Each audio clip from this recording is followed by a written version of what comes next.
ஜம்மு காஷ்மீர் பஹல்காம் தாக்குதலுக்கு பதிலடியாக இந்திய ராணுவத்தினர் இன்று ஆக்கிரமிக்கப்பட்ட ஜம்மு காஷ்மீர் பகுதிக்குள் இருக்கும் தீவிரவாதிகளை துல்லியமாக கண்டுபிடித்து தாக்குதல் நடத்தினர்.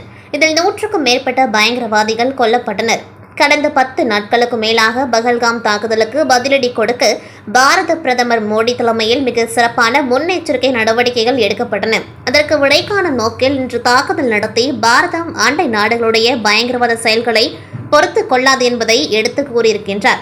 பாரத பிரதமர் மோடி அவர்களுடைய தலைமையில் இந்தியா இன்னும் வேகமான எழுச்சிமிக்க தேசமாக மாறும் என்பதற்கு இது ஒரு எடுத்துக்காட்டாகும். வாழ்க பாரதம், வளர்க பாரதம், பிரதமர் மோடி அவர்களின் புகழ் என்று சொல்லி இராணுவ வீரர்களுக்கு பாராட்டுகளை தெரிவித்துக் கொள்கின்றேன் என்று ஜோஸ் சார்லஸ் மார்டின் தெரிவித்துள்ளார்.